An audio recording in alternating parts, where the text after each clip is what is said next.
Hey everyone and welcome to my channel.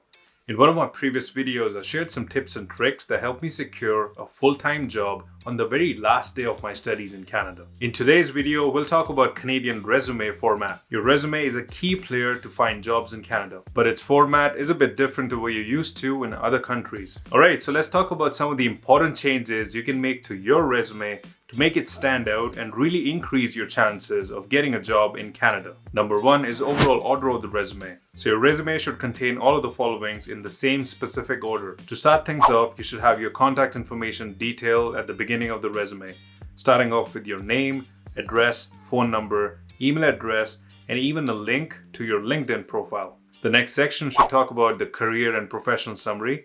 Consider this as a micro resume by itself. You should summarize all your achievements so far in this section, and it should be really focused and highlighted towards the actual job position that you're applying for.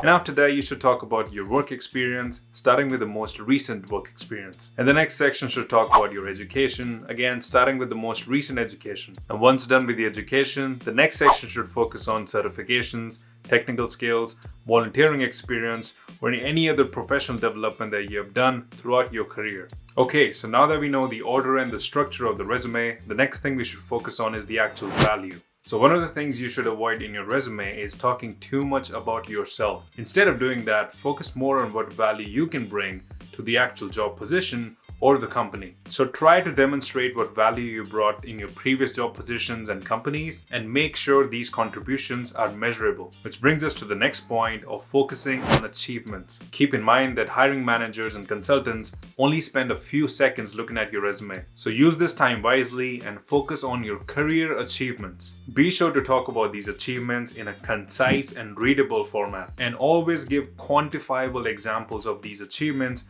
wherever possible. Talking about readability, the next point is the actual font of your resume. Ensure that the actual content or the body of the resume is not less than 10 in terms of size, and when it comes to the size of the headers, you can go to 11 or 12. Always use professional fonts, and whenever in doubt, go with the default ones. And avoid the most common mistake of all by keeping your font consistent and same throughout the resume. Another important point when it comes to resume in Canada is the actual sentence structure. Do not use long sentences, and wherever possible, use bullet points. You should always be mindful of the actual reader of your resume, so make it easy to read at all times. And avoid writing your resume in first person. So instead of saying I worked in sales at ABC company and increased the sales by 10%, you can just say sales increased by 10%. Another important point when it comes to your resume is the actual space. Try to limit your resume to 2 or less than 2 pages. You have a limited space in your resume, so use it wisely and only talk about the essential things. Talk about the relevant information for the actual job position you're applying for. And don't list your personal interests and hobbies just to fill the space. Which brings us to the next point of tailoring your resume.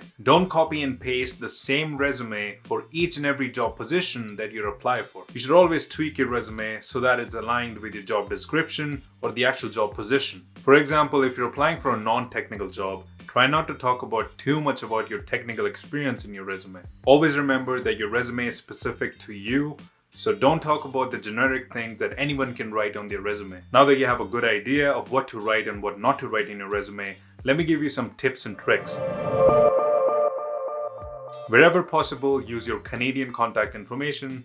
Things like your address, phone number, your email address. And if you don't already have a professional looking email address, create a new one. Also, don't put the following things in your resume. Things like date, your photograph, your signature, and don't write CV or resume at the top. Also, don't list your date of birth, marital status, parents' name, your gender, or your religion. Also, avoid generic comments like honest and hardworking professional. Instead, give the reader a true insight into your strengths and achievements. Be sure to avoid spelling and grammatical errors and proofread before submitting. And if you're writing a link to your website or LinkedIn page, be sure it's up to date. If the job requires good communication, ensure your soft skills and language skills are really good. Remember, you only have one chance to make a first impression, so make it count. Good luck with your job search. If you have any questions, let me know in the comments. Thanks for watching, and I'll see you in the next one.